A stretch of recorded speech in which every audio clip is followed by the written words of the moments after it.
네. 자, 오늘은 금강경 제4 묘행무주분을 하도록 하겠습니다. 예, 지난 시간까지 3분, 대승정중분, 그 앞에 법회, 선현기청분까지 했습니다. 그래서 이제 금강경에서 가장 중요하다고 하는데 질문이 등장하는 부분이 있었고, 선현기청분에서 질문이 등장했었고, 부처님이 그에 대한 답변이 시작되었습니다. 제3 대승정중분에서는 어떻게 살아야 하는가 라고 하는 답변에 대해서 부처님께서 말씀을 하셨습니다.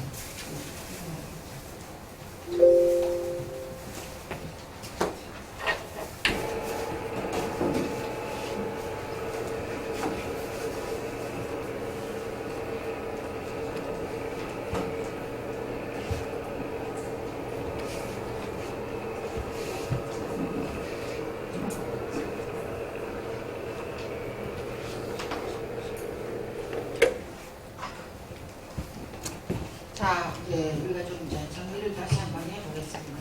부처님은 첫 번째 어떻게 살아야 하는가,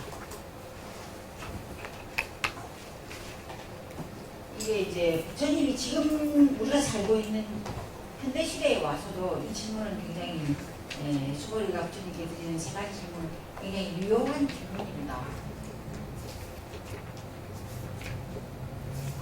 그 다음에 이제 부처님의 수고리 질문은 1, 2, 3이고 부처님의 답변의 순서를 가지고 또 구성을 해보면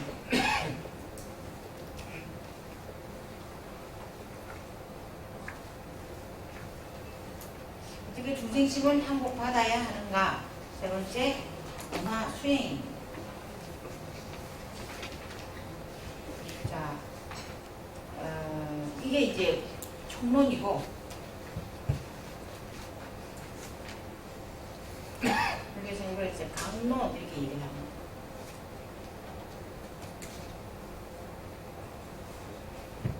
네, 이렇게 답변이 되어 있습니다. 부처님은 이 질문에 대해서 어떻게 살아야 하는가라고 하는 질문에 대해서 주 사심으로 살아라.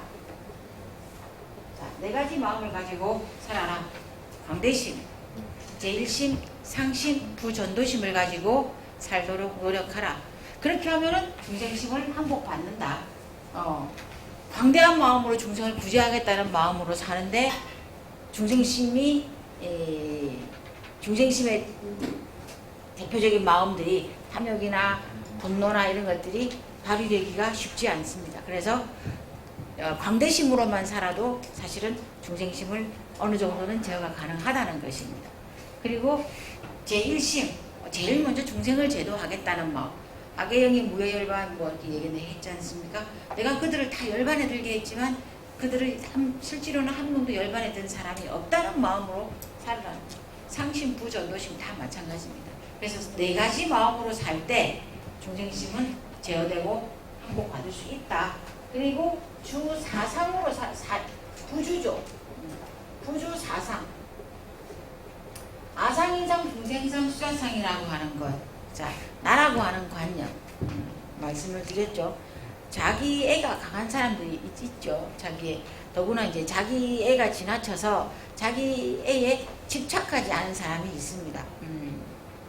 가족보다도 뭐 결혼을 해서도 가족보다도 자기 애가 더 강한 사람, 자기의 성장, 자기의 출세, 뭐 이런 것들이 강한 사람들, 그리고 뭐 그런 사람들이 다른 외부의 사람들에게 또 배려를 하느냐, 그렇지도 않습니다. 그렇기 때문에 아상, 나라고 하는 관념이 강한 것, 그리고 대상이라는, 계하라고 하는 대상이라는 관념, 중생이라는 관념, 또 영혼이 있다는 관념. 지난 시간에 사상에 대해서 설명을 드렸는데 그 사상에서 머물지 말고 살아라는 거예요. 사상 없이 살아라는 거예요. 만약에 보살에게 사상이 있다면 즉비보살이라고 했습니다. 여기 나와 있는 것처럼 3분 거기 여러분 책 20페이지에 나와 있는 것처럼 수보리야 약보살, 만약에 보살에게 유아상, 아상이 있거나 유인상이죠. 인상이 있거나 유중생상, 중생상이 있거나 유수자상, 영혼이라는 관념이 있다면, 수자상이 있다면 즉비보살이 됐습니다. 이게 보살이 아니다라는 말은 곧 나의 제자가 아니라는 말이에요. 나의 제자가 될 수 없는 사람이라는 거죠. 그래서 금강경에서 사상이 이렇게 중요한 의미를 가지고 있습니다. 이거는 사상이라고 하는 것은 보살이 살아가는 어떻게 살아야 할까 하는 질문에 즉각적인 답변입니다. 부처님의 답변이에요. 그러니까 보살은 반드시 이와 같이 살아야 된다는 거예요. 그래야지 나의 제자라고 할 수 있고 이런 사람들이 자 중생을 제도하는데 적합한 가장 최적화된 사람들이라는 거예요. 아상이 있는데 중생을 제도하기 쉬우냐? 그럴 수는 없다는 거죠. 완벽하게 100% 자기의 모든 것을 던져서 중생을 제도하기에는 부족하다는 거. 인상이 있거나 중생상, 수제상 다 마찬가지입니다. 그래서 대상과 나를 구분하는 마음, 내가 중생이라는 열등감, 그리고 영혼이 있다고 하는 한계의식, 이런 것들이 다 복합이 되어서 사상이라고 얘기를 하는데 그 사상에 머물지 말고 살면은 자 어떻게 살아야 할까 하는 답변이 되고 그러면 중생심을 받는다. 자 이게 그 대답이고 오늘 배울 제4 묘행무주분에서는 부처님께서 이제 어떻게 수행해야 할까요? 라고 하는 수고리의 질문에 대해서 응무소주 행어보시하라. 답변이 이겁니다.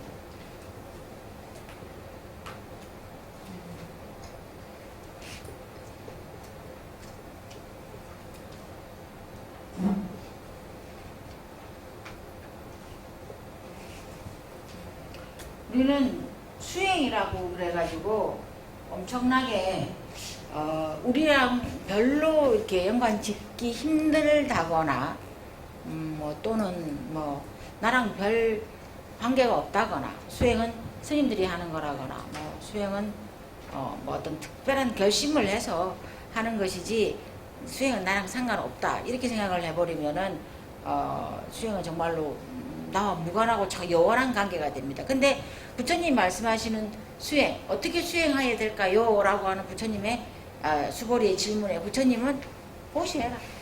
보시해라. 보시가 수행이라는 거예요. 보시가. 실제로 부처님께서 그 교단을 이루고 나서 수많은 제가 제자들, 수많은 출가 제자들이 생긴다고 했습니다. 그러니까 출가 제자들에게 하는 법문이 다르고 제가 제자들에게 하는 법문이 조금씩 다릅니다.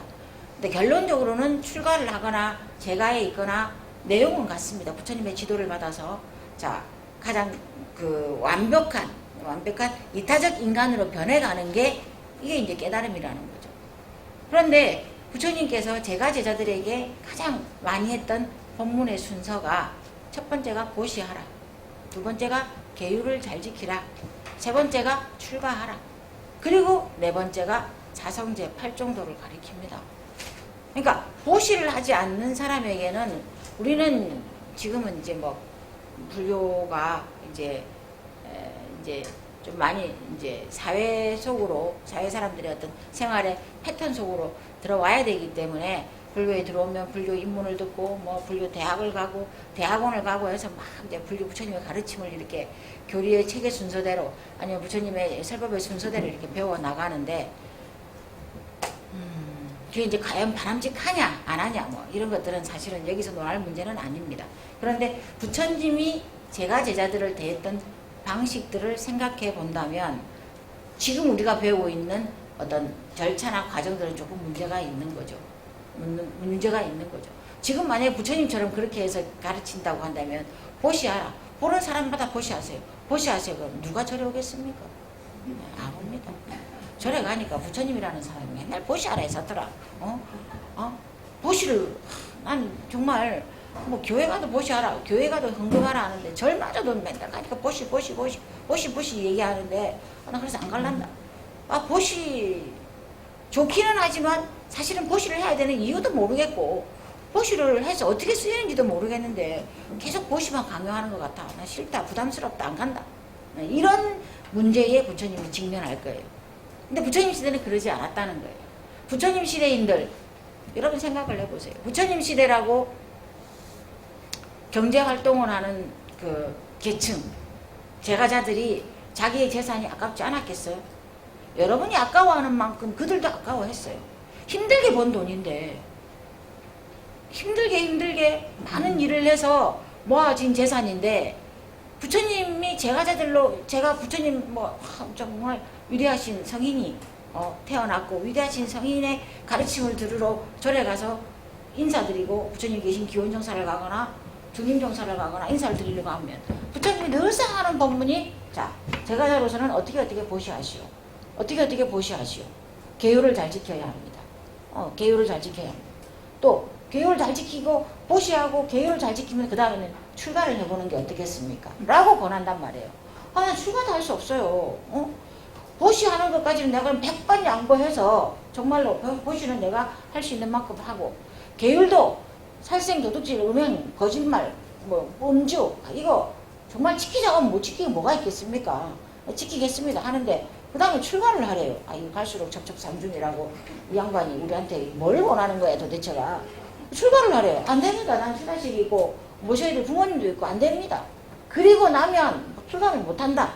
그러면 보시를 잘하고 계율을 잘 지킨 제가 제자에게 출가를 못한다고 하면 그때 가서야 부처님께서 말씀하시는 불교의 기본적인 가르침이라고 하는 사성제, 팔정도, 연기법, 육바라밀 이런 걸 가르친단 말이에요.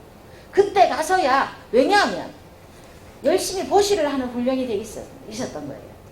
부처님한테서 이제 설법을 듣고 열심히 보시를 왜 해야 되는지, 보시를 해서 얻게 되는 공덕이 무엇인지, 보시를 해서 선한 업을 지으면 나에게 뭐가 좋은지, 이득이 있는지를 부처님으로부터 수많은 법문을 들었단 말이에요.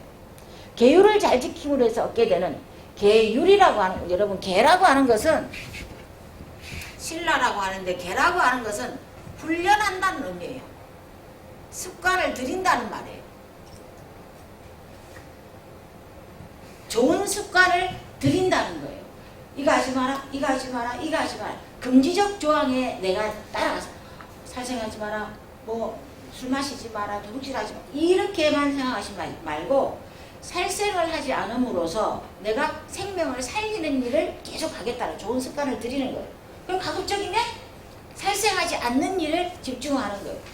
그래서 나는 불자이기 때문에 오계를 받았으면 살생하는 일에 그전에는 무심코 했던 살생이라 할지라도 불자로서 오계를 받고 난 뒤에서 이제 생명에 대한 가치관이 좀 바뀌어야 됩니다. 길거리에 있는 개미, 모기, 파리, 그리고 낚시하는 거 아무렇지 않게 했단 말이에요. 낚시하는 거. 개체수가 너무 많으니까 저것들이 죽어야 돼. 죽어야지. 실제로 그렇게 말하는 사람이 있었어요. 특히 낚시하시는 남자분들 직업으로 하는 거 아니면 해서는 안 됩니다. 직업으로. 직업도 바꿀 수 있으면 좋은데 바꾸지 못하잖아요. 직업은 잘 바꾸지 못하잖아요. 근데 취미로 낚시를 한다. 좋지 않습니다. 좋지 않은 정도가 아니고 생명을 빼앗는 업을 짓는 겁니다. 계율의 절대적인 우선 조건은 생명입니다. 생명을 살리느냐 생명을 죽이느냐로 판가름 날 수 있습니다. 생명을 살리기 위해서 거짓말할 수 있어요. 생명을 살리기 위해서 도둑질하는 거 할 수 있어요. 그래서 무엇이든지 생명이 기준이 됩니다. 생명을 살리는 것이 기준이 된단 말이에요. 그런데 직업도 아닌데 취미로 가가지고 물고기 잡아와서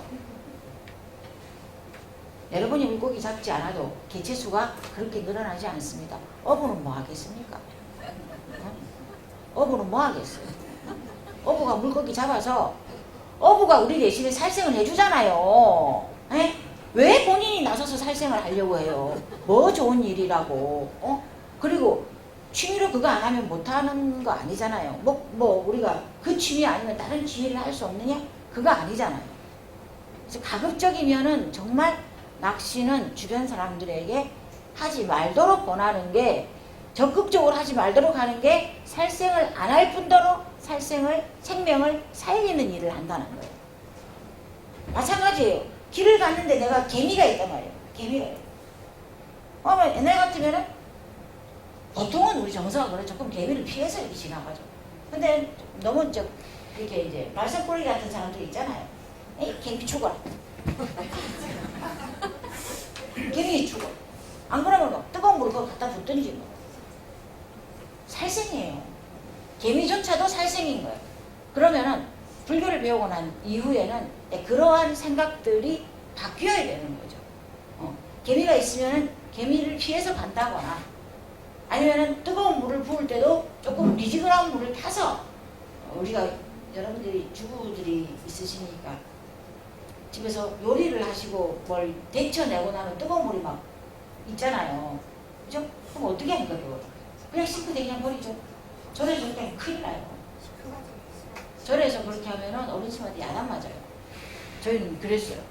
그렇게 하면은 그 뭡니까? 싱크대 안에 있는 개수대?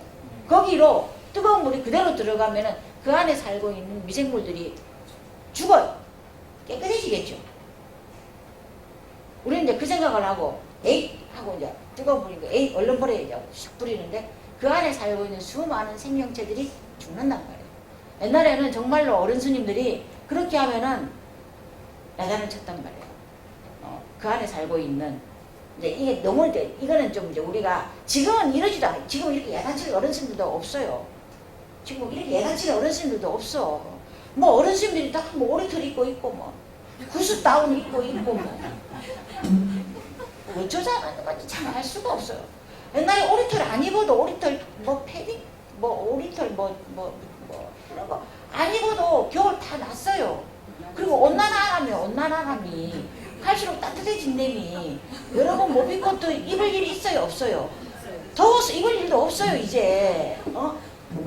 아니 옛날에는 모비코트가 부의 상징이어가지고 뭐 아들 장가 보내고 하면 모비코트 입고 뭐 저거 하나 받고 하는데 옷 사고 받아보면 뭐하나 이제 입을 일이 없는데 날씨가 따뜻해져가지고 모비코트 입고 나갈 데도 없어요. 가는 데마다 보온이 잘 돼 있어가 난방이 잘 돼 있어가지고 모비코트 있으면 펄펄 끓어요. 입을 수도 없어요. 마찬가지예요. 스님들도 옛날에는 추워가지고 소목 같은 거 누비 같은 거 입고 했는데 그때도 살았어요. 누비에 소못 넣고도 살았어요. 근데 요즘은 전부 다 어른 스님 아하고 어른이고 할 것 없이 전부 다 오리털에 뭐 구스 다운에 뭐 무슨 알파카에 뭐 해가지고 안에 득 입고 있어요. 그건 좀 아니죠. 못 입게 돼 있어요. 동물의 털은 동물의 가죽, 동물의 털 이런 거 못 입게 돼 있어요. 스님들 옷은. 근데 이상하게 바뀌었어요.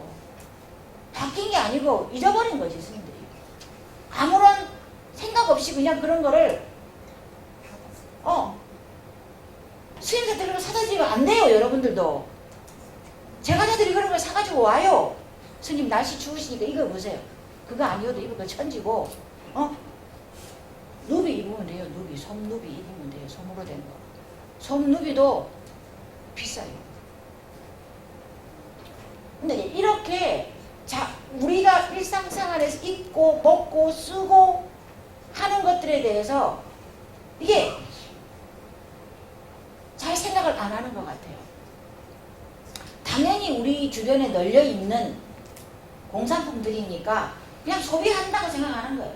사고 입고 입다가 버리고 먹고 잊어버리고.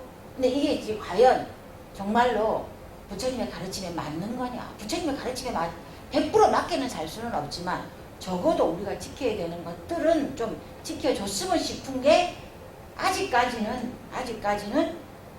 그런 기대를 가지고 있단 말이죠. 여러분들이야 진짜 모피를 발에서부터 끝까지 두루 다니든지 치각을 하든지 어쩌든지 그건 모르는 분들은 그렇게 하지만 요즘도 생각이 열려있는 사람들은 굳이 불교가 아니더라도 동물의 생존권이나 이런 걸 생각해서 동물의 털은 잘 안 입어요. 안 입어요. 그렇지만 있는 거는 입으세요. 그럼 저 안 입어야 되나요? 있는 건 입어야지. 우리 은사스님이 오리털 이렇게 저는 그런 걸 사지도 않고 없어요. 근데 은사스님이 입다가 나 이거 이제 안 입을 테니까 너 입으라고 던져주는 거예요. 저희가 안 입는데요. 그러니까 어린이 중에 입는 거지 뭘 안 입는다 그래. 가지고 왔어요. 생전 입을 일이 없어요. 생전 입을 일이 없어요. 그렇지만 만약에 너무 춥고하면 입겠죠. 입는 거니까 제가 상관 안 해서 입는 거는 입으세요. 여러분들 모피도 마찬가지예요. 그럼 모피 이제 못 입나 버려야 되나 내가 불자로서 안 입어야 되나. 그건 아니죠. 있는 건 있는데 다시 구매를 한다거나 그런 생각은 그런 일은 안 해야 된다는 거예요. 그러니까 계율을 지킨다는 의미가 여러분 하지 마라 우리 삶을 불편하게 하기 위해서 부처님이 이것도 하지 마 이렇게 해놓은 게 아니라는 거예요. 계율을 제정한 의미는 불교가 부처님의 가르침이 좀 더 오래 우리가 살고 있는 이 세상에 지속되도록 하기 위해서 계율을 제정한다 라고 부처님이 얘기를 했어요. 제자들에게, 출가 제자든 제가 제자들에게 이것도 하지 마라 저것도 하지 마라 막 금지로 하기 위해서, 그리고 막 수행을 불편하게 하기 위해서 계율을 제정한 게 아니고, 이와 같은 규칙을 지킴으로 해서 불교가 좀 더 세상 사람들에게 존중받고, 불교가 존중받으면 부처님의 가르침도 오래도록 유지될 수 있기 때문에 계율을 제정해 놓은 거란 말이에요. 그리고 여러분들은 계를 지키지 않아도, 여러분 율은 없지만 5계를 지키지 않아도 여러분들한테는 제재가 따르지 않아요. 그건 윤리이기 때문에. 제가자들에게는 계율은 지켜야 될 윤리예요. 윤리. 지키면 좋지만 지키지 않았다고 해서 막 강제적인 제재가 따른다거나 그러진 않아요. 그래서 지키면 좋은 거예요. 좋은 거. 근데 스님들은 계율을 지키지 않으면 제재가 따라요. 강제적 조항이에요. 스님들한테는. 이게 좀 다르긴 해요. 그래도 근본적으로는 계율의 정신은 똑같단 말이에요. 근데 이 계라고 하는 것이 훈련을 해서 나에게 습관을 들이는 그런 일을 계속 부처님이 제가자들에게 하는 거예요. 모시하게 계속 훈련을 시키고, 계율을 지키게 계속 훈련을 시키고, 그 다음에 출가를 하라고 권하고, 출가하는 사람이 있죠. 출가하는 사람이 있죠. 그러면은 출가하지 못할 이유가 있으면 그 다음에 부처님의 가르침을 설했을 때 그 사람이 불교에 들어와서 정말로 부처님의 좋은 제자, 훌륭한 제자로 성장할 수 있는 사람이라는 거예요. 부처님은 부처님이고 나는 나다 이러는 사람은 출가해도 사실은 큰 이익이 없어요. 얻을 게 별로 없으니까. 그래서 부처님이 수행을 뭘로 하라 그랬느냐? 보시로 하라고 얘기합니다. 근데 어떤 보시냐? 응무소주라는 것은 보시를 하되, 내가 어떤 대상에 대해서 보시를 했는데 보시를 했다고 하는 관념을 일으키지 않는 보시입니다. 내가 저 사람을 도와줬어요. A라는 사람을 도와줬는데, 그러면은 도울 때는 그런 마음으로 돕죠. 뭐 보시니까 뭐 금전적으로 돕던, 아니면은 그 사람에게 위로를 하거나, 그 사람이 불안해한다면 그 사람의 안정을 시킨다거나, 다양한 방법으로 그 사람을 도와요. 그래서 그 사람이 어려움에 벗어나게 되면 이걸로 끝나야 돼요. 이게 제일 좋은 무소주의 보시예요. 무소주라는 것은, 무소주라고 하는 것은 집착하는 바가 없다는 거예요. 보시를 하되 보시를 했다고 하는 관념이 없는 보시를 무소주라고 해요. 무소주. 근데 보통은 안 그렇죠. 내가 저 사람을 도와줬는데 저 사람이 잘 되면 나한테 은혜를 갚지 않을까? 내가 이 보시를 함으로써 사람들이 나를 존경하지 않을까? 내가 이렇게 보시를 저 사람을 도와주면 저 사람이 나중에 성공해서 나에게 은혜를 갚고 나는 사람들에게 좀 더 많은 칭찬을 듣지 않을까? 이렇게 해서 선업이 쌓이지 않을까? 매일 생각을 다 한단 말이에요. 그리고 심지어는 내가 그때 도와줬는데 저 사람이 나한테 그만큼을 갚아야 되는 거 아닌가? 배은망덕한 사람이다. 이건 보시의 자세가, 좋은 보시의 자세가 아니라는 거예요. 그래서 이와 같은 보시를, 무소주의 보시를 수행으로 하면은 중생심을 항복받는다. 금강경 이제 끝났어요. 책 덮고 집에 가면 되는 거예요. 자, 수보리의 질문이 나왔고, 어떻게 살까요? 어떻게 중생심을 항복받을까요? 어떻게 수행해야 할까요? 라는 수보리의 질문이 나왔고, 부처님은 거기에 대해서 제3 정정분에서, 대승정정분에서 사심으로 살아라. 4가지. 광대심, 제일심, 상심, 부전도심으로 살고, 아상인상, 중생상, 수사상이라고 하는 4가지 관념을 가지지 말고 살아라. 라고 딱 얘기했어요. 3분에서 얘기했고. 그러면 제4 묘행무주분. 묘행무주분은 에서는 어떻게 수행해야 할까요? 어떻게 수행하는 것이 불자로서 가장 좋은 수행 방법이고, 그 수행을 통해서 어떻게 중생심을 항복받을까요? 라고 하는 질문과 이어져 있겠죠. 강론이니까. 그러면 보시라. 보시가 첫 번째 수행의 덕목입니다. 근데 이건 제가 드리는 말씀이 아니고, 수많은 사람들이, 부처님이 돌아가신 이후로 수많은 사람들이 금강경을 공부하고, 금강경에 대해서 연구하고, 금강경을 외우고, 금강경을 쓰고, 뭐 온갖 금강경에 대한 걸 다 얘기를 했단 말이에요. 그만큼 금강경이 많은 사람들에게 큰 울림을 주는 대승의 경전인데 거기에서 제일 첫 번째 덕목으로 수행의 덕목으로 나오는 게 보시예요. 이건 굉장히 시사하는 바가 많습니다, 여러분. 그냥 우리가 알고 있던 저래 그냥 뭐 10,000원, 20,000원 보시하고 이게 아니에요. 그거는 물론 그것도 보시라고 할 수가 보시를 바라밀로 하라는 거예요. 바라밀. 수행으로 하라는 거예요. 수행으로. 나중에 이제 그 뒷부분에 가면 뒷부분에 안 가도 되는데 오늘 여기까지 하면 이제 수업 금강경 할 거 다 했기 때문에 끝나도 되는데 우리가 이렇게 끝나면 봉호사 주지스님이 안 좋아하세요. 그래서 공부를 또 하는데 나중에 가면 어떤 것이 좋은 보시이고 어떤 것이 가치 있는 보시인지 이왕 하는 보시라면 공덕이 많은 보시를 해야 되고 공덕이 되는 보시를 내야 되고 가치 있는 대상에게 보시도 대상이 있어요. 가치 있는 대상이 있어요. 그래서 그런 것들에 대해서 또 이야기할 기회가 있을 겁니다. 자, 21페이지 묘행 무주분을 보겠습니다. 묘행이라고 하는 것은 묘한 행위예요. 묘한 행위가 뭐겠어요? 묘한 행위가 보시예요. 그러니까 우리가 정말로 부처님께서 말씀하시는 그 뒤에 나오는 무주의 보시를 하면 무소주죠. 여기에 무소주의 무주 집착하는 바 없이 보시를 하면 그 보시가 그 묘행이 그 보시가 엄청난 에너지를 가진다는 거예요. 엄청난 작용을 한다는 거예요. 우리가 알 수 없는 엄청난 작용이 따라와요. 따라와요. 여러분들이 지금 이 정도 우리가 삶을 살았으면은 내가 했던 어떤 일련의 일들이 내가 생각했던 결과보다 더 엄청난 것을 만들어내는 때들이 있었을 거예요. 또는 내가 했던 어떤 기대했던 결과보다 형편없는 실패를, 형편없는 결과를 주는 때도 있었을 거예요. 삶이 그런 거예요. 예상대로 되지 않아요. 근데 우리를 배신하지 않는 거는 나의 기대를 배신하지 않는 건 보시예요. 남을 돕는 이타적 행위를 하면은 보시를 하면은 분명히 내가 기대하고 내가 상상할 수 없는 그런 공덕이 돌아온단 말이에요. 잘 안 믿으시겠지만 돌아온단 말이에요. 근데 이제 금강경 오가해에 보니까 육조 해능 스님이 얘기를 해놓기를 중생들의 보시는 신상단엄이라는 거예요. 신상단엄. 자기의 몸을 치장하는 것을 보시라고 생각을 한다는 거예요. 딱 맞는 말이죠. 중생들은 수행하지 않는 사람들은 자기 몸에 입고 먹고 쓰고 뭐 장식하고 하는 이런 것들로 돈을 대부분 다 쓴다는 거예요. 여력을 다 쓴다는 거예요. 육조 스님은 정말 천재예요. 천재예요.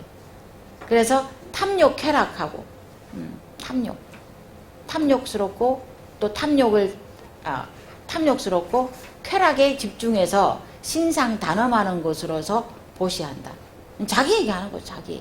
자기에게 그러니까 많이 맛있는 거 많이 먹고 계속해서 본인을 위해서만 계속해서 이게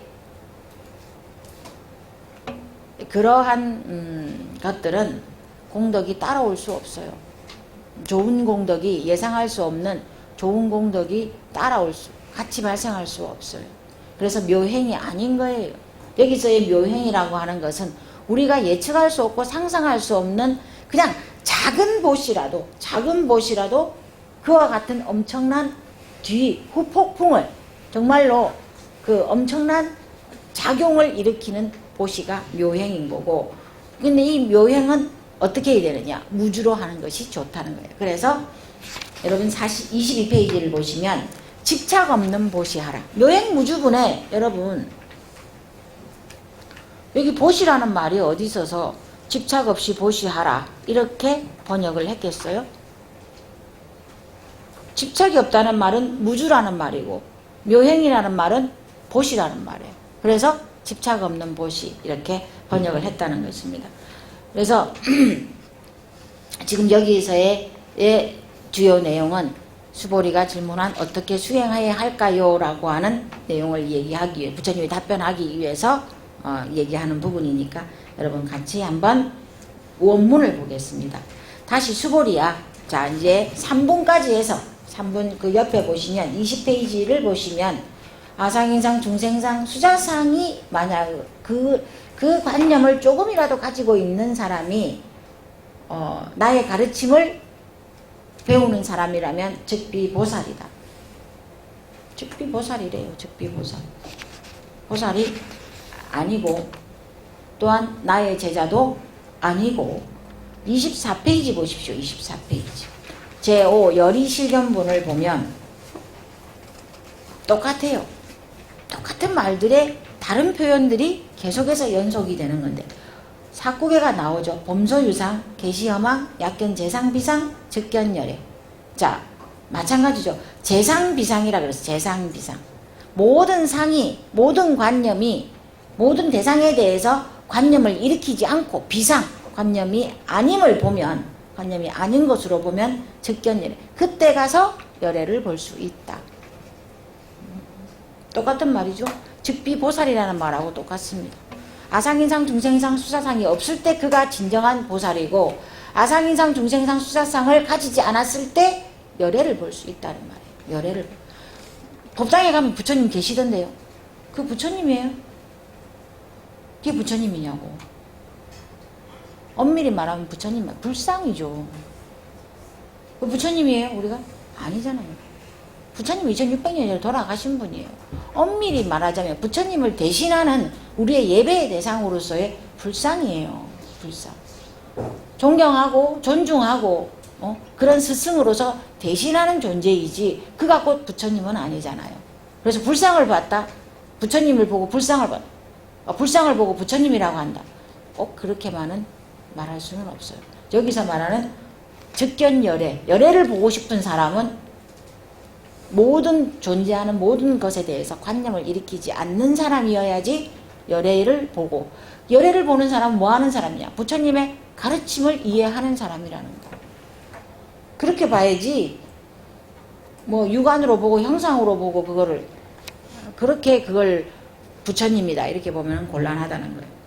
자, 부차 수보리야. 다시 21페이지로 오시면 다시 수보리야.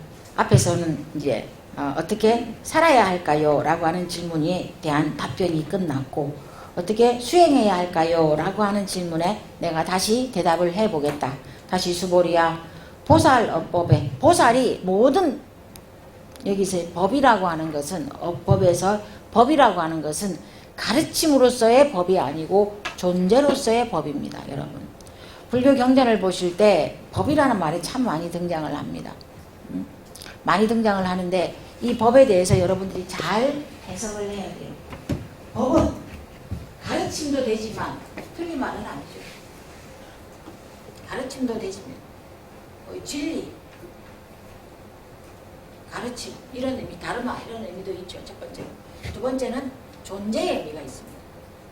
모든 생명체, 생명이든 비생명이든 모든 존재, 나도 존재, 존재, 인간이라고 하는 존재, 이것도 존재, 마이크도 존재, 뭐 모든 존재. 그리고 세 번째로는 대상이라는 의미가 있습니다. 대상. 대상. 나 이외에 다른 대상. 나 이외에 저 사람, 나 이외에 다른 어떤 이인칭을 말할 때 대상으로서의 존재를 대상으로서는 말할 때 저 법이라는 표현을 씁니다. 그래서 경전에서 나오는 법이라는 말이 꼭 진리, 가르침 뭐 이렇게만 이해가 돼버리면은 문장을 해석하기가 좀 곤란해요. 좀 재미가 없어요. 헷갈리기도 하고 재미가 없어요. 그래서 여기서 마찬가지입니다. 보살업법에 라는 말은 보살은 모든 존재에 대해서 두 번째에 해당되겠죠. 모든 존재. 앞에서 말했던 약난생, 약태생, 약습생, 약화생, 약유생, 약무상, 뭐 약유상, 약무상, 약비유상, 비무상 그 형상이 있거나 없거나 생각이 있거나 없거나까지 구유중생이라고 얘기를 했지 않습니까? 그러한 모든 존재에 대해서 자, 응무소주 행어보시하라. 마땅히 어떤 대상에도 집착 없이 보시하라. 집착 없이 보시. 왜 이렇게 해야 됩니까, 스님? 부처님. 좀 내가 이 사람한테 보시하면 그 보시가 훌륭하다. 그 보시에 공덕이 있을 거다. 널리 사람들에게 알려서 많은 사람들에게 저 사람의 공덕을 칭찬하도록 하라. 이렇게 하면 좀 좋아요, 불교가. 근데 집착 없이 보시하래요. 바꾸어 말하면 나도 모르게 하고 남도 모르게 하고 나도 모르게 하라는 거예요. 보시를 해도 한 발을 잊어버리라고 하니까 결국에는 끝끝내는 남이 모르게 하는 것뿐만이 아니고 나 자신도 잊어버리라는 거예요. 내가 뭘 보시했는지 저 사람을 뭘 도와줬는지 잊어버리라는 거예요. 이거 좀 너무하지 않습니까? 좀 알게 하고 널리 알려서 막 신문에도 나오고 막 인터뷰도 하고 막 텔레비도 나오고 막 이래가지고 좀 알리고 막 이렇게 해야지. 왜? 그것도 일리가 있죠. 많은 사람들에게 사회에 기부를 하거나 보시를 하는 것을 알리는 거죠. 그 연말쯤 되면 어떤 분이 동사무소나 주민센터나 이런 데에 막 5천만 원씩 뭐 몇천만 원씩 갖다 놓는 분 기사가 나오잖아요. 그분이 저희 해장스님 절에 다니는 신도분이랍니다. 신도분이랍니다. 정말 불자인데 경북 군이에요. 군이에요. 근데 해마다 그렇게 몇천만 원씩 몇 억씩 형편이 되는 대로 그냥 그 갖다 놓고 사라진답니다. 갖다 놓고 사라진답니다. 그러기 쉽지 않죠. 우리는 초파일날 20만원짜리 10만원짜리 등을 하나 달고도 내 이름이 있나 없나 살펴야 되는데 있나 없나 어디에 있노? 그렇잖아요. 어디에 있냐고. 왜 안 보이냐고. 찾아달라고. 왜 나는 빠졌냐고. 이렇게 하는데 무소주가 안 되는 거예요. 요만큼만 있어도 자랑하고 싶어서 날리고 알리고 싶어서 날리는데 근데 왜 이렇게 해야 되냐. 무소주로 해야 되느냐. 답이 뒤에 나옵니다. 공덕이 크기 때문에 그렇다는 거예요. 공덕이 크기 때문에. 무소주로 했을 때 나도 모르게 하고 남도 모르게 하고 나도 모르게 나조차도 모르게 했을 때 보시로 얻게 되는 그 공덕이 크기 때문에 그렇다는 거예요. 부처님이 설마 중생에게 이익이 되지 않는 일을 해가 되는 일을 이렇게 하라고 하겠어요. 앞에서 얘기했잖아요. 부처님은 일체 중생의 이익과 안락을 위해서 불교를 알리라. 그 얘기했어요. 일체 중생의 이익과 일체 중생의 이익을 위해서 안락을 위해서 부처님의 가르침을 알려주라고 했는데 부처님 스스로가 중생에게 알려서 좋은 일이면 부처님들 알리지 말라고 하겠어요. 그렇지만 알리는 것보다 알리지 않았을 때 공덕이 더 많기 때문에 그렇다는 거. 그래서 보시로서 수행을 하라. 집착 없이 보시해야 한다. 자, 그러면은 이 무소주, 이른바 무주색 보시라는 것은 어떤 보시인가? 무주색 보시. 소위 그렇기 때문에 이 보시라고 하는 것은 어떤 대상의 무주상이어야 되느냐, 어떤 대상에 대해서 관념을 일으키지 않아야 되느냐. 모든 대상이라는 한마디로 말해서 색성향 미촉법. 자, 부주색보시, 부주 성향 미촉법보시. 색성향 미촉법이라고 하는, 자, 앞에 다 부주가 붙었어요. 소위 부주색, 그 다음에 부주색성향 미촉법, 다 부주가 있었어요. 그러니까 이렇게 해서는 안 된다는 의미가 되겠죠. 색이라고 하는 것, 우리가 눈으로 보여지는 대상, 색이죠. 색. 그 다음에 귀로 듣는 소리라는 대상. 그 다음에 향기로 아는, 코가 향기로 아는 대상. 그 다음에 맛을, 입이 맛으로 아는 대상. 감촉으로 아는 대상. 그 다음에 인식으로 아는 법이라고 하는 대상. 이러한 대상들에 대해서도, 그러니까 우리가 눈을 뜨는 그 순간부터 눈을 감는 그 순간까지 만나게 되는 육안으로 보든 아니면 인식으로 느끼든 마음으로 생각만 하던 모든 색성향 위촉법 육진 경계에 대해서 부주 무주상으로 보시해야 한다. 좀 이제 우리가 할 수 없죠. 이렇게 너무 어려워요. 왜 부처님 이렇게 어려운 일을 우리한테 시키냐고. 그러니까 이제 부처님 다들 과연 이 사람이 할 수 있겠습니까? 이렇게 어려운 일을 누가 하겠습니까? 걱정인 거예요. 걱정이죠, 수보리는. 그러니까 부처님이 수보리의 그런 걱정을 알죠. 그래서 부처님 다시 얘기합니다. 수보리야, 보살은 응여시보시, 보살은 마땅히 이와 같이 보셔야 된다. 이와 같이. 어떻게? 22페이지 보십시오. 부주어 상이며, 부주어 상. 그래서 여기에서의 상이라고 하는 것은, 관념이라고 하는 것은 눈으로 만나는 관념, 눈으로 보게 되는 관념, 그 다음에 귀로 소리를 듣게 되는 관념, 그 다음에 코로 냄새 맡는 것, 색성향 미촉법 모든 대상에 대해서 관념을 일으켜서는 안 된다. 그래서 부주어 상인 거예요. 부주어 상. 그래서 수보리야 보살은 마땅히 이와 같이 응여시 보시 부주어 상 해야 한다. 라고 말하는 거예요. 그 가만히 듣고 있으니까 수보리가 너무 기가 찬 거예요. 아니, 부처님, 누가 이렇게 할 수 있겠어요? 누가? 왜 이렇게 해야 됩니까? 왜 이렇게 해야 됩니까? 너무 좀 심하지 않습니까? 그러니까 부처님이 하는 말이 하이고, 왜냐하면 부처님이 수보리의 이런 이해하지 못함에 대해서 부처님이 딱 알고 수보리가 의문을 가질 거라는 걸 알고 부처님이 그 이유에 대해서 얘기합니다. 이렇게 무주상으로 보시해야 되는 이유가 뭐냐? 하이고, 왜냐하면 수보리야 잘 들어라. 왜냐하면 약보살 부주상 보시, 만약에 보살이 내가 시킨 대로 남도 모르게 하고 자신조차도 모르게 보시를 하면, 부주상으로 보시를 하면, 약보살 부주상 보시라는 게 정말로 니도 모르고 나도 모르게 보시를 정말로 부처님이 가르친 대로 이렇게 하면 기 복덕이 불가사량이다. 그가 얻게 되는 복덕은 생각할 수가 없다는 거예요. 결론은 이거예요. 부처님은 중생에게 이익을 주고자 하는 존재예요, 여러분. 뭐 오른손이 한 일을 왼손이 모르게 하고 이 정도가 아니에요. 오른손 왼손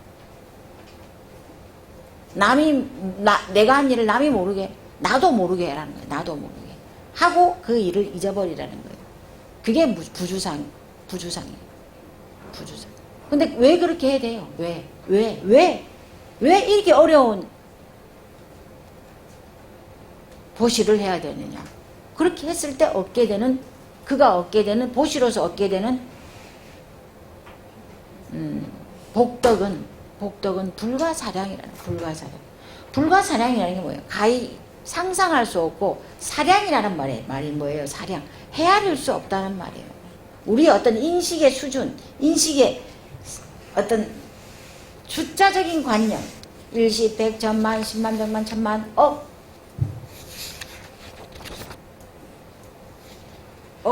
다음은 모르겠어요. 10억? 경. 근데 여러분, 그게 10에 뭐 몇 승 이렇게 가겠죠? 나중에 가면 우리가 한 번도 만나보지 않았던, 여러분이 제일 아는 가장 큰 숫자의 단위가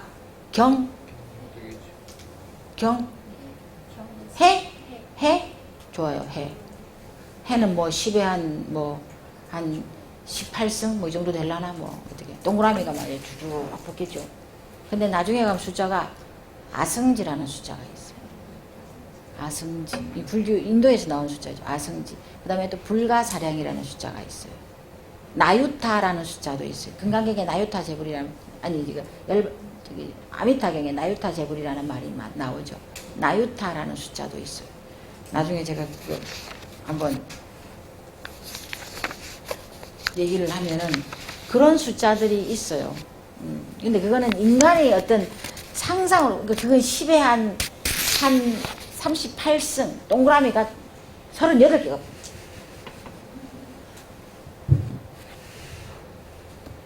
시간이 없어서, 시간이 없지도 않아. 뭐 요거만 하면 다 되니까. 제가 1조를 계산해봤어요. 1조. 쓸데없는 소리 할까? 1조를 계산해봤어요. 1조. 1조가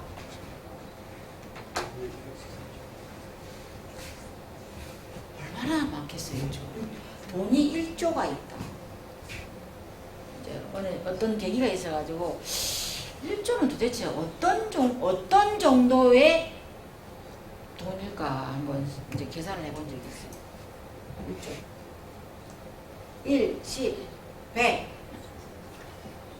1000, 1, 10, 100, 1000, 만, 10만, 100만, 1000만, 억, 10억, 10억, 10억, 10억. 여기가 1조예요? 네, 10억, 100억, 1000억. 여기 이렇게 하면 되는 거예요? 1조예요? 아직 안 됐어요? 공이 10원이죠. 또 세금도 있어야 돼. 그러고 이게 1조예요? 맞아요. 조 아니 10억 10억 10억 100억 1000억 조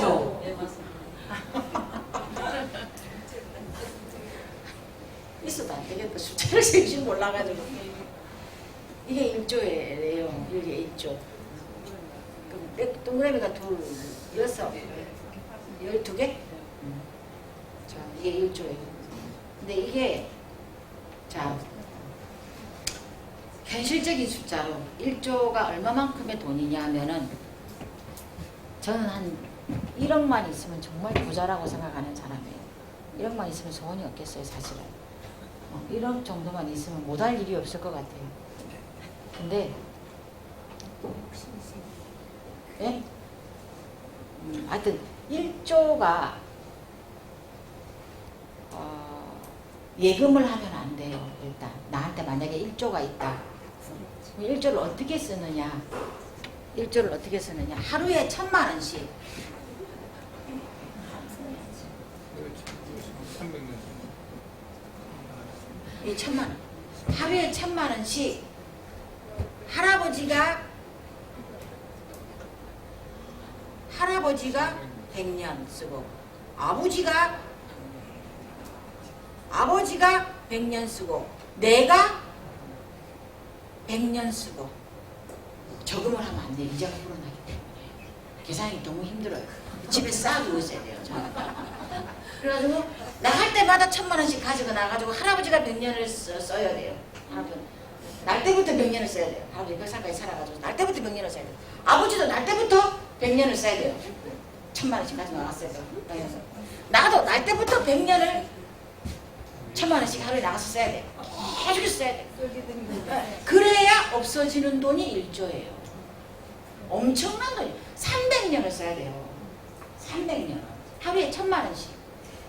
하루에 1억씩 쓰면 30년이면 쓰겠죠. 근데 1000만 원 가지고 나가서 쓸 때가 뭐 어떻게 써요? 어떻게 오늘은 이거 사고 저거 사고 명품 사고 뭐 사고 뭐 사고 뭐 사고 차도 하나 못 사는데 1000만 원 가지고. 에? 차도 하나 못 사는데요.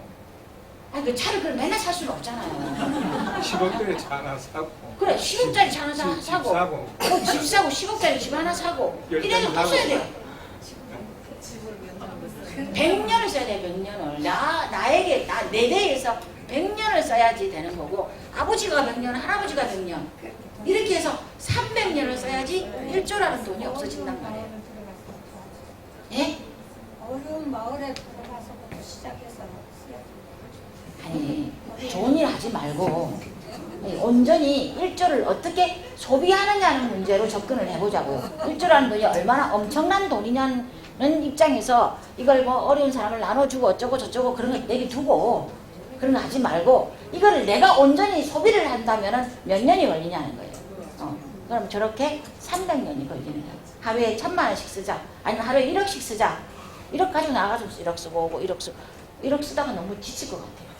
1억 쓰고 오고 1억 쓰고 오늘도 나가 1억 쓰고 오고 내일도 나가 1억 쓰고 오고. 안 그렇습니다. 내만 씁니까? 마누라도 쓰고 새끼들도 쓰고 손자도 쓰고 하는데 아니 저 없어봐서 모르겠는데 어쨌거나 1조라는 돈은 엄청난 돈이에요. 그래서 제가 저걸 왜 계산했느냐. 이명박 대통령께서 22조의 4대강을 한다 그래서 22조면 도대체가 우리가 감이 안 오잖아요. 그래서 제가 1조를 계산해 보게 됐어요. 아 그럼 1조부터 계산해 보자. 1조는 도대체 어느 정도의 돈이냐. 저렇게 나왔어요. 저렇게 나왔어요. 그래서 1조라는 돈이 우리가 상상할 수 있는 어떤 숫자의 단위로서는 가장 큰 단위인데 그렇다고 1조 다음에 뭐라고 경? 경을 가진 사람은 없을 거 아니에요. 우리나라에. 만수는 없을 거 아니에요. 대개 뭐 1조, 2조, 뭐 100조, 10, 뭐 이렇게 다 되겠지. 그러니까 가장 우리의 근접이 가능한 숫자로서의 돈 단위로서 1조는 저만한 돈이 있다는 거예요. 그래서 불가사량이라는 거예요. 우리가 생각해 불가사량. 그리고 그 다음에 나오는 숫자들, 그 다음에 나와서 보면 아승지, 나유타, 뭐 불가사량 이런 숫자들이 수의 단위로 나옵니다. 수의 단위로 나옵니다. 그래서 부처님께서 말씀하시는 것도 그 복덕이 불가사량이라는 거예요. 이왕이면 무주상으로 보시를 하는 것이 얻게 되는 복덕이 헤아릴 수 없기 때문에 불가사량이. 그렇기 때문에 남도 모르게 해야 되고 나도 모르게 하라. 그게 이제 부처님의 이렇게 무주상으로 보시를 해야 되는 이유입니다. 너무나 부처님께서 합리적으로 얘기를 하는 거예요. 왜 그렇게 해야 되느냐. 수보리가 분명히 의문을 가질 거고 그렇게 말했을 때 부처님께서 이와 같이 답변을 하신다는 거죠. 자, 그 다음에 보십시오. 수보리야 너는 어떻게 생각을 하느냐. 근데 그 불가사량이라는 정도가 헤아릴 수 없다고 하는 정도를 부처님이 비유로서 설명을 합니다. 수보리야 너는 어떻게 생각을 하느냐. 동방허공, 동쪽의 허공이죠. 동서남북이 있다면 동쪽의 허공을 자 어디서부터 어디까지가 동쪽 허공이다. 여기서 여기까지는 남쪽 허공이다. 여기서 여기까지는 서쪽 허공이다. 그러니까 우리가 이렇게 섹터를 나눌 수가 없잖아요. 부분을 나눌 수가 없잖아요. 허공은 전체가 다 허공이니까. 그거와 마찬가지로 동방허공을 너는 가사량부. 자, 네가 어떻게 어디서부터 어디까지가 몇 킬로가 동쪽 허공입니다. 어디서부터 몇 킬로가 몇백 킬로가 서쪽 허공입니다. 이렇게 나눌 수 있겠느냐? 라고 부처님이 수보리에게 묻는 겁니다. 가사량부 이 말은 자 부가의문문이죠. 부 이 말은 어떻게 할 수 있겠느냐? 없겠느냐? 네가 헤아릴 수 있겠느냐? 없겠느냐? 그 말이 됩니다. 그러니까 수보리가 대답을 하기를 불야세존입니다. 아, 그럴 수는 없습니다.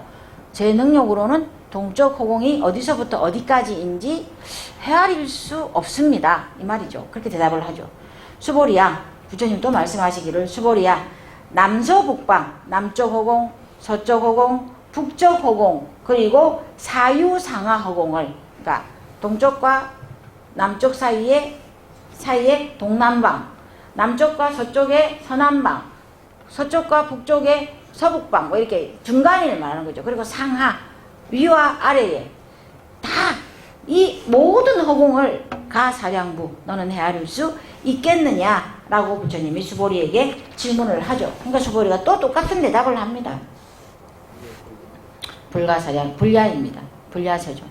그럴 수는 없습니다. 제가 그 허공들의 어떤 수치적으로 몇백 킬로 헤아릴 수는 없습니다. 수보리야, 부처님이 이제 비유로서 설명을 하신 거죠. 수보리야, 보살이 무주상으로 보시하는 복덕도 그와 같다는, 그게 불가사량이라는 거예요. 그러니까 우리의 상상을 초월한다는 거예요. 초월한다는 거예요. 수보리야, 만약에 보살이 무주상으로 보시하게 되면 그 복덕도 역부여십니다. 그가 얻게 되는 복덕도 동서남북 사유상하, 그걸 시방이라 그래요. 우리가 시방세계라 그러죠. 불교에서 시방세계. 읽을 때는, 쓸 때는 시방이에요. 10개의 방이죠.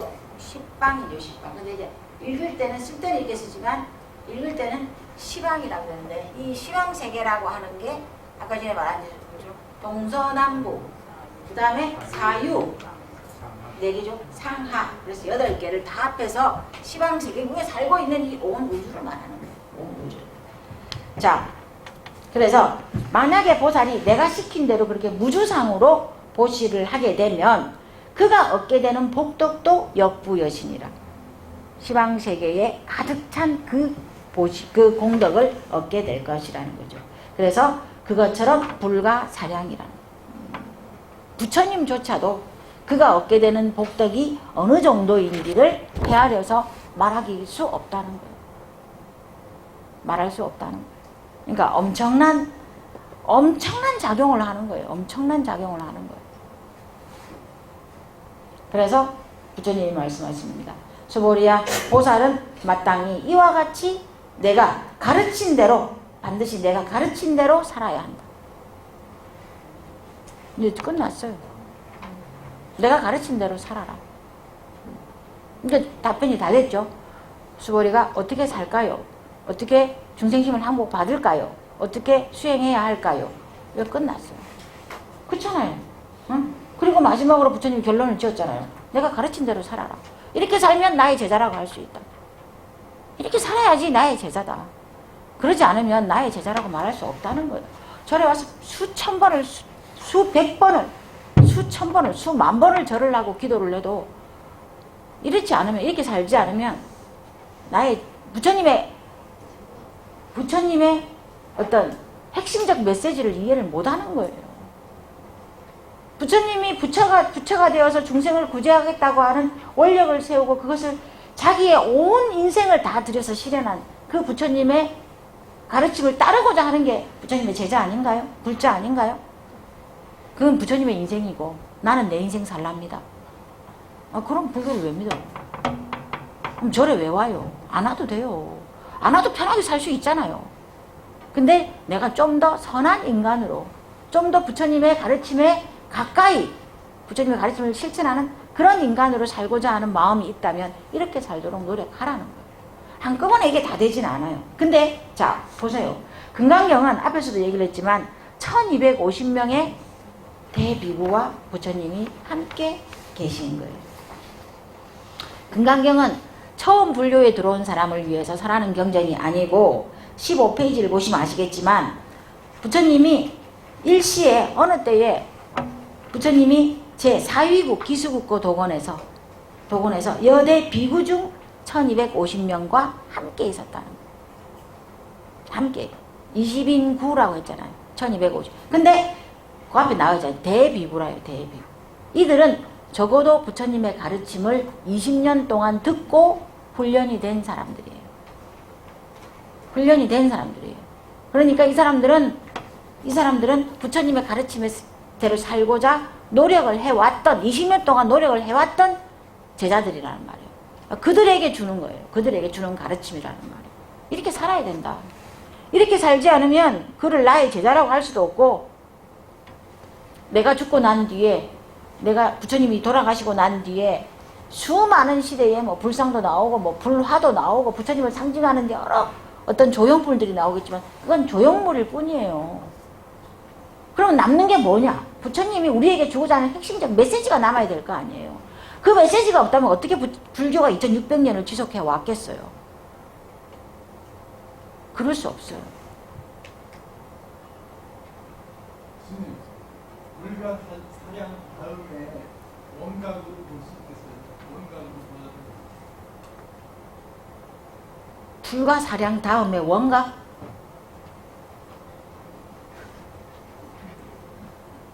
원각이라는 말은 원각경의 그 원각을 말씀하시는 건가요? 네. 원각경은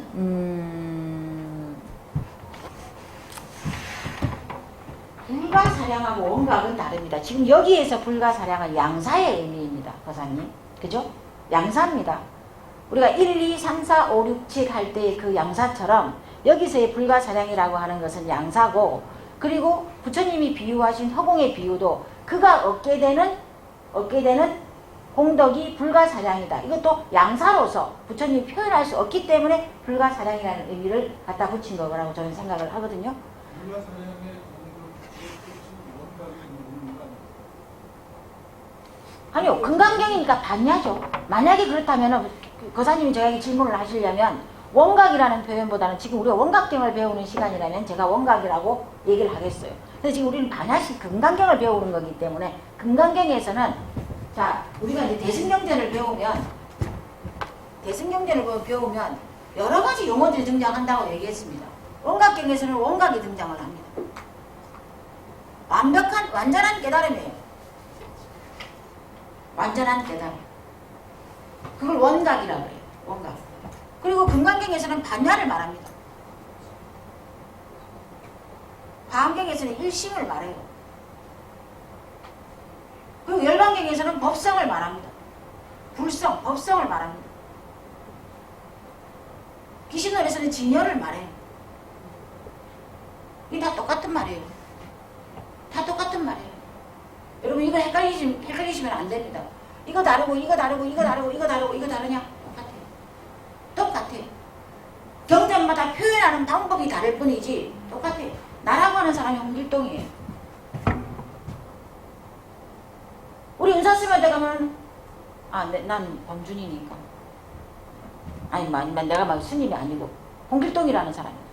엄마 앞에 가면은 아들이에요. 딸이에요. 딸이에요. 내 아이가 나를 부를 때는 엄마라 그러고 아버지라 그러고 회사로 가면 무슨 부장님, 사장님 똑같아요. 그렇지만 나라고 하는 홍길동이라고 하는 나의 어떤 존재성은 변하지 않아요. 부르는 명칭이 그때 달라질 뿐인 거예요. 여기 가면은 회장님이었다가 여기 가면은 절에 오면은 회사에 가면 내가 회장님인데 절에 오면 그냥 거사님이에요. 거사님, 홍길동 거사님. 회사에 가면 홍길동 사장님, 홍길동 대표님. 똑같은 거예요. 아닙니다. 제발 그런 소리 하지 마세요. 아이 진짜 그런 소리 하시면 안 되고 불가사량이라는 것은 여기서는 양사라니까요. 양사. 헤아릴 수 없이 많음을 비유하기 위한 양사적 개념으로 불가사량을 여기서는 이해를 해야 되고 공하고는 다른 개념이라니까요. 공은 본질적으로 모든 존재가 그 동질성을 유지할 수 없기 때문에 공이라는 것이고 여기서의 불가사량은 그냥 숫자적으로 엄청난 공덕이 있다를 비유하기 위해서 불가사량이라는 표현을 썼다니까요. 그리고 원각이라는 것도 마찬가지입니다. 원각이라고 말하면 여기 반야라고 말해도 맞는 거예요. 다 똑같은 말이에요. 다 똑같은 말. 이거를 이해해야지. 이거와 불가사량은 같고 원각이라는 말이 불가사량하고 동의어냐? 아니면 원각의 불가사량의 궁극적 경지가 원각이냐? 그건 아닙니다. 그건 아닙니다. 자, 스님, 딴 질문 하겠습니다. 제가자는 보시를 하는데 출가자는 어떤 식으로 보시가 가능합니까? 출가자는 부처님의 가르침을 알려주는 것으로서 보시를 합니다. 정교하는 게 네. 그렇기 때문에 부처님이 수리도 독성하고 그렇죠. 부처님이 제가자의 의무를 규정해 놨습니다. 제가자는 출가자는 노동을 금지해 놨습니다. 부처님 시대에. 그러면은 출가자는 분명히 제가자들이 하는 어떤 제공하는 것을 가지고 살아야 돼요. 노동을 해서 직접 내가 땅을 파거나 장사를 하거나 이렇게 해서 돈을 벌 수 없게 돼요. 구조를 그렇게 만들어 놨어요. 그러면은 제가자는 스님들에게 출가자에게 공급해야 되는 품목이 4가지가 있어요. 의복, 옷, 음식, 먹을 거, 그래서 탁발을 하죠. 그 다음에 아플 때 의약, 약품을 보시를 해줘야 돼요. 그리고 수행할 수 있는 공간을 보시를 해줘야 돼요. 요 4가지는 제가자의 필수 보시 내역입니다. 내역. 이걸 받아들인 스님은 어떻게 되느냐? 이걸 받아들여서 공부를 해야 되는 거죠. 아플 때 치료를 받아야 되고 하루에 한 번씩 음식을 먹고 제가자가 제공하는 음식을 먹고 해서 부처님의 가르침을 그들에게 알려주는 보시를 하는 거죠. 제가 아까 전에 말씀드렸는데 보시에 가치가 있어요. 가치 있는 보시의 대상이 있는 거예요. 가치 있는 보시의 대상이 스님들, 수행하는 사람들. 왜? 그들은 새로운 보시의 가장 큰 원칙은 새로운 보시를 만들어내는 사람한테 보시를 하는 게 제일 좋습니다. 서울역에 있는 노숙자한테 보시하는 것보다 노숙자한테는 미안한 말이지만 그들은 보시를 새롭게 만들어낼 수 없는 존재들이에요. 만들어내지 못하는 존재들이에요. 그들보다는 새로운 보시를 만들어낼 수 있는 어린아이에게 보시하는 게 좋습니다. 왜? 어린아이들은 보시한 돈으로 자라서 공부를 하고 자기 일정 정도 사회적 역할을 하려고 노력해서 무엇이 될지는 모르지만 우리 사회를 위해서 기여할 존재들이기 때문에 이왕이면 노숙자들에게 하는 것보다 자라나는 아이들에게 그리고 그들에게 보시를 하고 왜? 아까 말한 것처럼 보시를 새롭게 만들어낼 수 있는 존재들, 가능성을 가진 존재들이고 또한 스님들, 수행하는 스님들 이들도 역시 수행을 열심히 해서 부처님의 가르침을 세상에 알려주는 존재들입니다. 만약에 스님들이 없다. 그럼 요즘 스님들 너무 믿을 수 없어. 죄송해요 그건. 근데 부처님 시대에도 부처님 시대에도 말썽꾸러기들이 있었어요. 부처님 시대에도 부처님이라고 하는 그 절대적인 정말로 존경할 수 있는 스승이 있는데도 부처님 몰래 말썽을 부리는 제자들이 너무 많았어요. 그래서 만들어진 게 계율인데 그럼에도 불구하고 수행하는 스님들이 없었다면 불교는 이어지지 않았을 거예요. 지금처럼 문헌으로만 책으로만 문서로만 만약에 불교가 전해졌다? 그거는 사문화되는 거죠. 사문화되는 거죠. 왜 우리나라에 유교가 없어지겠어요? 서원은 있잖아요 지금. 뭐 경상도 가면 서원들 많이 있잖아요. 아무도 안 살잖아요. 네? 만약에 스님들이 없다면 우리나라 절도 그렇게 됩니다.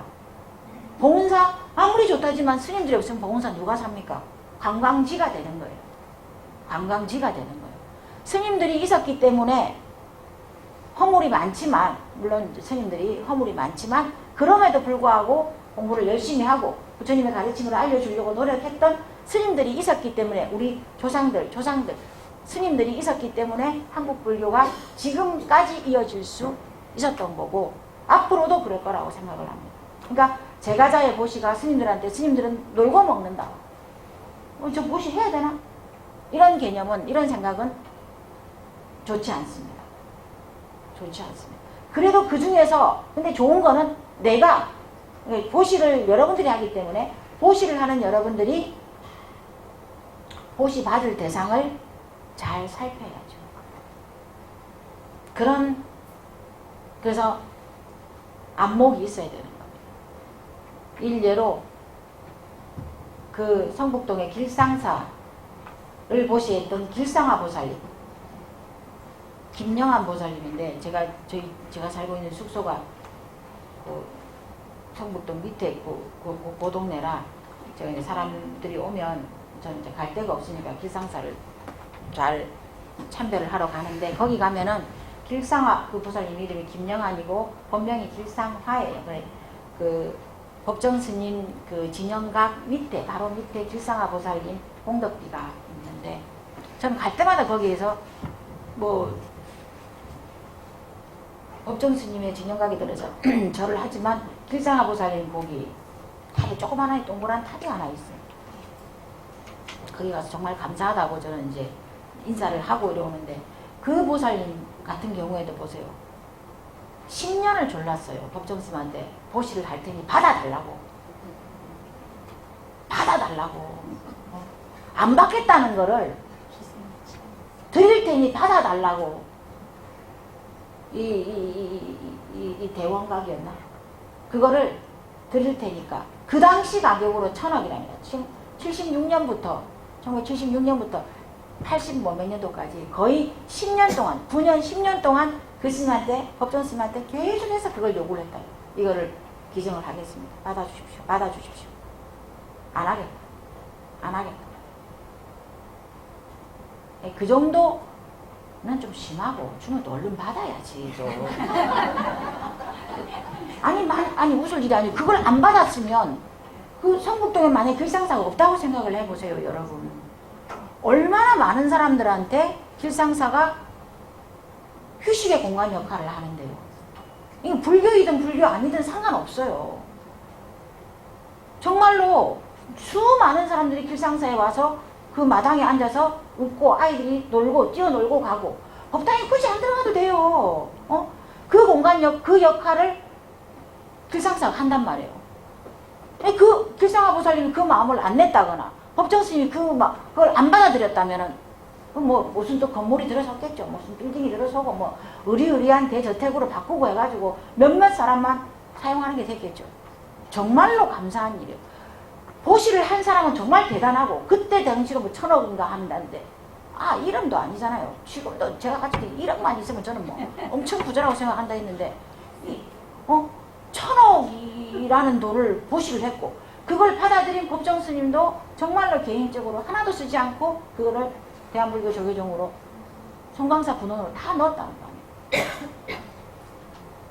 그래서 보시를 하는 사람도 현명한 보시, 지혜 있는 보시를 해야 되고 보시를 받게 되면 그걸 정말로 공적 자산으로 많은 사람들에게 돌아갈 수 있는 공적 자산으로 쓸 수 있는 사람한테 보시하면 되는 거예요. 믿지 못하기 때문에 나는 보시 못하겠다? 그건 좋지 않습니다. 믿을 만한 사람이 아직까지 수행 열심히 하는 스님들이 있을 수 있고 공부 열심히 하는 스님들이 있기 때문에 자 그래서 이 묘행무주분에서의 내용은 부처님께서 결론적으로 수호리야 보살은 내가 가르친 대로 살아주었으면 좋겠다. 살아주었으면 좋겠다. 이렇게 살아야만 그 공덕도 또 그가 선업을 짓는데 가장 필요한 기본적인 자세가 이와 같다는 거예요. 그렇게 되면 결과적으로 뭐냐? 이제 질문과 답변과 질문이 끝났어요. 그렇게 되면 뭐가 되느냐? 완벽하게 중생심을 항복받는다. 중생심. 이게 어떻게 중생심을 항복받을까요? 이렇게 살아라. 사심으로 살고 사상이 없이 이렇게 살아라. 그리고 대상에 대해서 관념을 가지지 말고 나하고 좀 친하니까 좀 더 주고 봉헌사에서 떡만 나눠줘도 얼마나 큰 권한이에요. 아는 사람은 좀 더 주고 모르는 사람은 덜 주고 무수상으로 좀 나눠주면 좋겠어요. 근데 그렇게 안 돼요. 뭐 절집들이 다 왜 그런지 모르겠는데 어쨌거나 떡이 모자란 건지 이렇게 보시로서 수행을 하면 중생심을 항복받는다. 그러면 이제 금강경의 질문과 답변이 끝났어요.